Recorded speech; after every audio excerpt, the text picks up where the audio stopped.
Et on va causer un peu. Merci beaucoup d'être présent.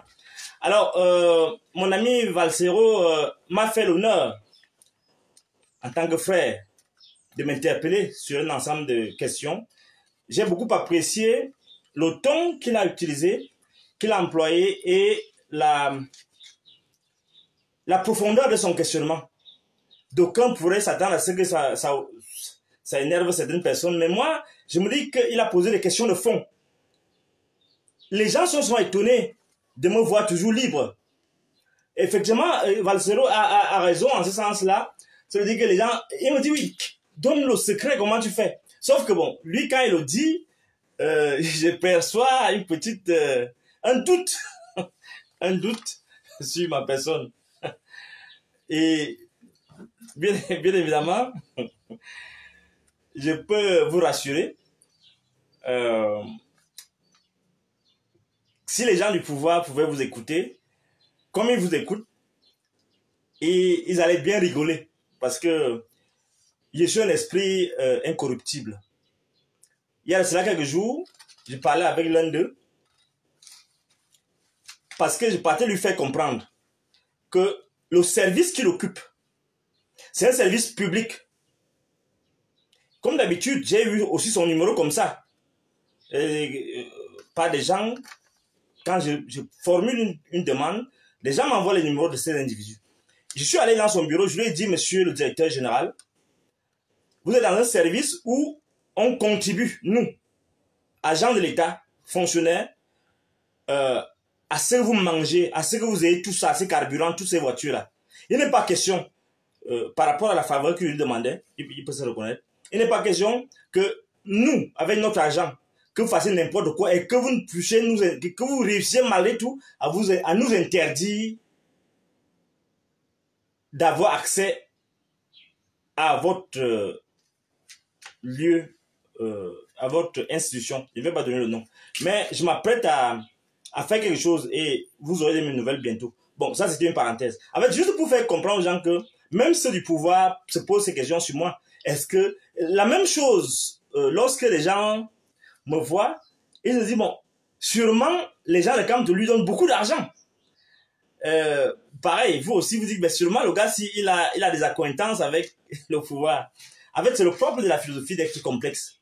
Le propre d'un individu qui se décide à faire valoir le raisonnement. Donc, je dois vous dire, première chose que je dois vous dire ce jour, c'est que je voudrais que les Camerounais, que nous enfants, parce que nous sommes déjà trop, on nous a trop abrutis, on nous a trop asservis, que nos enfants, les enfants qui vont naître après, qu'ils naissent libres, c'est-à-dire qu'ils n'aient pas peur de s'exprimer, qu'ils n'aient pas peur de manifester. Si maintenant on nous empêche de manifester, mais qu'ils comprennent que le pays n'appartient pas à l'État en tant qu'institution, en tant que gouvernement. Le pays appartient au peuple. Le pays appartient à ceux qui travaillent pour mériter la citoyenneté. C'est-à-dire que tu peux être en Europe, tu peux être en Amérique, tu peux être au Japon, tu peux être n'importe où, mais tu travailles plus que ceux qui bouffent là, qui sont là en poste. Donc, il faut que vous ayez confiance en vous-même. C'est ça le vrai problème que nous avons. On a tué la volonté.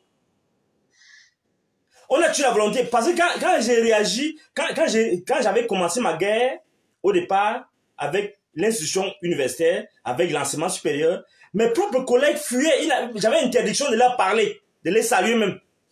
Mais c'est les mêmes gens actuellement qui m'invitent, qui veulent m'inviter partout pour boire les bières avec eux, pour faire... Parfois même ils arrivent là, ils me donnent 10 000, voilà, garde 10 000 là, mon frère, vraiment, on t'encourage. Mais ils fuient. Quels sont ces universitaires qui ont peur du pouvoir à ce point? L'autre jour, on était à Tchang, dans le conseil, l'année passée, on était à Tchang. Et on était dans une situation où je faisais prévaloir certaines idées. Et je me rappelle bien, mon collègue Zébazé, il me dit, non, vraiment, fais attention, ces gars-là sont puissants. Nous ou eux, qui sont les puissants? Non, nous les universitaires ou bien eux, qui sont puissants? Donc on a tué, on nous a émasculés, on nous a efféminisés. Nous sommes efféminés. Nous sommes, je ne sais pas quel est le mot que nous sommes esclavagisés. Dans notre tête, on a mangé notre cerveau. Que voulez-vous faire lorsque vous-même n'êtes pas sûr de vous-même? Lorsque vous êtes émasculé à ce point? Donc voilà le problème de fond qui se pose. Donc mon frère Valsero, ça c'était l'entrée en matière. Je voudrais utiliser cette tribune pour vous répondre donc ce soir sur vos interrogations. Mais avant cela, je voudrais vous faire quand même observer que lorsque vous voulez parler de changement, le changement ne peut pas se faire dans la suspicion permanente, dans l'érection d'une tribu en la tribu qui sauve et en d'autres tribus en la tribu qui mal gouverne. Personne ne peut être la tribu, ne peut prétendre qu'une tribu seule peut porter les aspirations d'un peuple. Lorsqu'on parle que le peuple vous regarde, le peuple fait ceci, le peuple, vous parlez de quel peuple? Parce que là, je réponds vraiment à ceux qui prétendent que le peuple c'est leur camp. Moi, je suis philosophe, je ne suis aucun camp. On ne va pas me forcer à être dans un camp. Vous êtes qui pour me forcer à être dans un camp? Je réponds avec beaucoup de fraternité à mon frère Valsero parce que lorsqu'il a pris la défense, lorsqu'il a pris ma défense contre le colonel Bankou il y a cela quelques semaines, il ne se souvient plus qu'il a pris la défense, il a fait un live vraiment terrifiant. Je l'ai appelé par la suite. Je lui ai dit, mon frère, ce que tu as fait, merci. Je n'ai qu'un seul mot, merci. Et ça m'a surpris, certes, mais je sais que chacun de nous travaille à ce que ce pays change. Lorsque Valsero faisait ce direct, mon frère, quand tu faisais ce direct, donc tu n'étais pas sûr de toi. Donc tu n'étais pas sûr que ton affaire, ton ultimatum à Bankoui, ça va marcher. Pourquoi vous n'êtes pas sûr de vous? Moi, je suis libre parce que vous avez décidé que je sois libre, monsieur. Et parce que j'ai osé. Bien dit que oser. Il peut dire ce qu'il veut, il peut nous embrouiller comme il veut. Mais parfois, il dit les choses normales. Aucun pays ne s'est développé si les citoyens n'osent pas. Toute cette bande qui l'entoure là, pourquoi ils sont plus forts que qui ici? Ils sont plus intelligents, ils ont quel diplôme ici plus que les autres? Mais nous sommes là.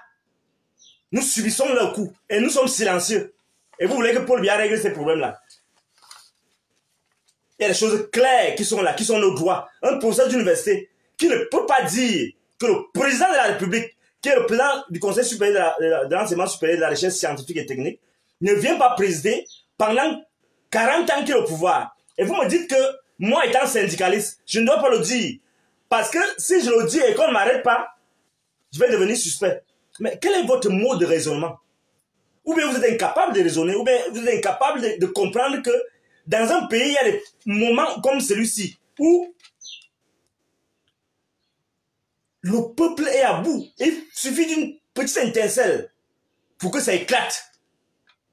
Je vous dis, donc je vous informe, vous qui croyez là que les gens de Paul Biya sont trop forts et que lorsqu'on prend sur nous de critiquer certaines choses et qu'on ne nous arrête pas, c'est parce qu'ils je suis en compétition avec eux. Sachez aujourd'hui que c'est parce que vous devenez trop fort qu'on ne m'arrête pas. C'est parce que je sais qu'au Canada, ils savent qu'au Canada, en Belgique, en France, au Royaume-Uni, partout, il y a mes fan clubs. Et ces fan clubs ne sont pas seulement des gens bêtis. Non, c'est d'abord les bêtis, c'est les gens qui me persécutent même. En fait, pas tous. Mais c'est les gars qui sont composés de tous. Du MRC, du RDPC, des ambazoniens. Tout le monde est derrière moi parce que je suis dans une dynamique où j'aimais le discours de la raison. Donc ne soyez pas surpris. C'est parce qu'ils savent que vous avez déjà pris une dimension. Une dimension. Donc, ça devrait pourtant vous donner l'occasion de vous rassurer que tiens, ça veut dire qu'on peut déjà résister. Sachez que je n'ai aucune accointance. Je n'ai même pas besoin de vous le dire ça. Bon, vraiment, je n'ai pas besoin de vous faire plaisir. Non. J'écoute ma conscience. C'est ma petite conscience qui me juge. Quand les gens me rencontrent en route là, on me rencontre, je marche comme je marche. Ils ont vandalisé ma voiture. Je marche et vous dites que le peuple observe, on fait des captures d'écran, le peuple vous a mis en haut. Qui m'a mis en haut? Il faut que je vous réponde maintenant, comme se disent les vérités. Je vais à pied. Vous dites, vous m'avez mis en haut. Si vous m'avez mis en haut, alors pourquoi je suis venu à pied? Et non, je n'ai rien pris de quelqu'un. Je n'ai rien pris de quelqu'un. Ce qu'on me donne, c'est pour donner et pour m'encourager. C'est pour que je bavarde. Parfois, c'est juste pour dire, bon, mon frère, tu as besoin de quoi là-bas? Je dis, gars, envoie-moi une bière, je bois. C'est la fraternité. Je ne suis pas dans les recherches d'argent. Si je recherchais l'argent, j'allais accepter ce qu'on m'avait promis. Donc, je ne suis pas dans les recherches là. Je n'ai même pas besoin que vous croyez en moi. C'est votre petit problème. Donc, je ne rends pas compte à quelqu'un. Je rends compte à une seule chose, à ma conscience, et aux gens qui sont morts, et qui m'ont dit, mon frère, nous on n'a plus d'énergie, on part. Reste combattre. C'est à eux que je rencontre. Vos petits machins là, il va retourner la baisse, vos petits énervements là, ça me rend ni chaud ni froid. Gardez ça pour vous, pour vos petites aigreurs, pour vos petits tribalismes. Je ne suis pas là-dedans. Je ne suis pas dans le tribalisme. Je suis dans la dynamique républicaine qui veut clarifier le rôle d'un philosophe, d'un universitaire. Et c'est pourquoi je m'en prends à ces imposteurs qui se passent pour des professeurs d'université. Hier, j'ai discuté longuement avec John Moulé dans son bureau. Je ne vous dirai pas ce qu'on s'est dit, mais je lui ai fait comprendre clairement cela, que l'époque que vous étiez dans ces endormissements de l'excellence est révolue. Je suis venu vous le dire clairement qu'il est temps que vous compreniez que votre philosophie sera détruite. Parce qu'elle a contribué à nous asservir, à nous rendre incapables de discerner. Il est question maintenant que les gens comprennent que le premier grand défi, c'est nous libérer dans notre esprit. On nous a tellement engagés dans le sentier de la mystique, dans le sentier de l'espoir vain, qu'un jour, on nous a tenus en tenaille entre, d'un côté, l'évangile, les prêtres et les pasteurs et les bonbons pasteurs, tout ça, et les soi-disant philosophes qui ont frayé le chemin dans la mystique. Et je lui ai dit clairement, et c'est pourquoi je comprends bien ça, la dédicace, parce que quand je sortais de chez lui, on s'est séparés cordialement, mais en désaccord total. Il a fait cette dédicace que je vous confie. Et là, je n'invente pas, hein, c'est la dédicace de son livre qu'il m'a fait, Le philosophe et le numérique. Vous pouvez voir son écriture. Il a dit à Fridolin qu'un espoir philosophique qui a choisi de démolir les aînés. Ce 1er septembre 2021, Ebenezer Njomwele. Parce que justement, mes frères et sœurs, le premier défi, vous n'avez pas compris ma trajectoire. Je suis le produit de la décision. Je suis le produit de la révolte. Camille Kouaté le général avait écrit un livre, L'enfant de la révolte muette. Ce n'est pas dans les mêmes conditions. Ma révolte a été brutale. Elle a été loquace. Ce n'était pas une révolte muette, elle a été loquace. Depuis le premier jour, je peux vous le dire, depuis le premier jour que les gars de la garde présidentielle m'avaient tapé jusqu'à ce que j'ai failli perdre connaissance, j'ai compris que ce système est mauvais et je ne vais jamais être allié à ce système. Jamais. C'est le contraire qui m'aurait étonné. Donc, j'ai pris sur moi, lorsque je suis devenu majeur, adulte, et là, j'avais seulement 15 ans, 16 ans. Ils m'ont tapé pour arracher ma vipère. J'ai pris possession de ma vipère, je ne l'ai plus lâchée. Donc, ce n'est pas... Et il était combien? 10 ou 20, 15 militaires sur moi. Et quand je vois les images de ce qui se passe au nord-ouest et sud-est, et lorsque je vois les images, les bastonnades publiques qu'on a infligées aux gens, hein, où on voit 15, 20, 30 militaires sur un seul civil, je comprends que ce régime, ou bien le président a donné le pouvoir aux militaires pour de faire ce qu'ils veulent. Et vous me dites que on me suspecte de collaborer avec le pouvoir. Bon, si on collabore, ça vous dérange avec quoi? Dites-moi un peu, disons la vérité, ça vous dérange avec quoi? S'il collabore avec le pouvoir, ça vous dérange avec quoi? Mais il faut pas vous croire que c'est parce qu'on a peur de dire de certaines choses. Non, un philosophe est libre, je suis libre de collaborer avec ce qu'il veut. Si par exemple Biya là, il engage l'alternance maintenant, il dit que vraiment moi je recule vraiment les histoires de la guerre là, je suis plus dedans, vraiment il faut que le pays se développe, il industrialise le pays. Je ne vais pas collaborer avec lui parce que j'ai peur qu'on va dire qu'il collabore avec quelqu'un. Non, on est là pour que les choses avancent. Mais pour le moment, j'ai dit que je ne veux rien savoir de ces gens-là parce qu'ils sont des tortionnaires, sont des tueurs. Donc comprenez-moi très bien. On n'a pas peur de quoi que ce soit. Ce n'est pas vous qui donnez le souffle de vie aux gens. Je marche moi tous les jours, je vais à pied.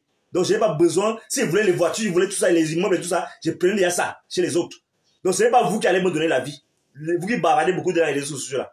Et je vais vous dire, deuxième chose, la vraie révolution, c'est là où vous êtes là, le confort que vous avez là-bas.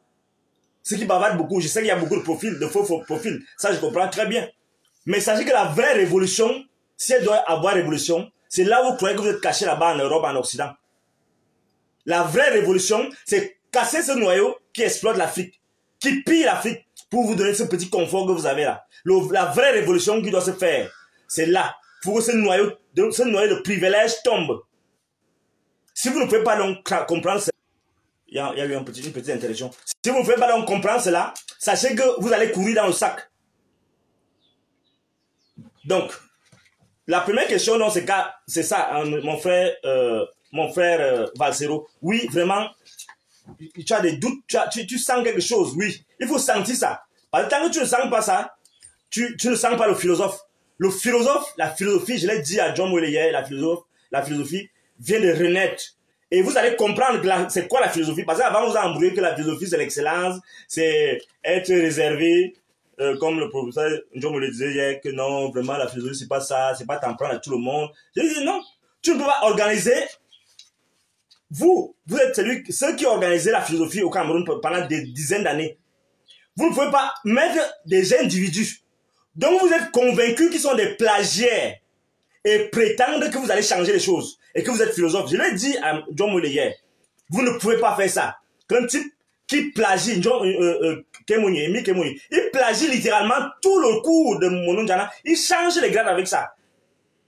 D'ailleurs, j'ai démontré aussi que John Moyle lui-même c'est un gros plagiaire. Excusez-moi là, ça peut vous surprendre. Mais je lui ai donné le livre hier, je lui ai dédicacé le livre et je lui ai montré tous les éléments qui montrent qu'il a plagié Gabriel Marcel. Ça, ce n'est pas l'objet de ce cours aujourd'hui. Alors, voilà un régime dont vous croyez que je vais être complice. Voilà un régime dont vous croyez que je peux être complice. Parce que ce type, on l'a élevé jusqu'à l'ONU. Mais personne ne s'est avisé à interroger ses productions philosophiques. Pour voir qu'effectivement, il y avait un problème de fond. C'est que cette originalité qu'on croyait n'en est pas une. Voilà.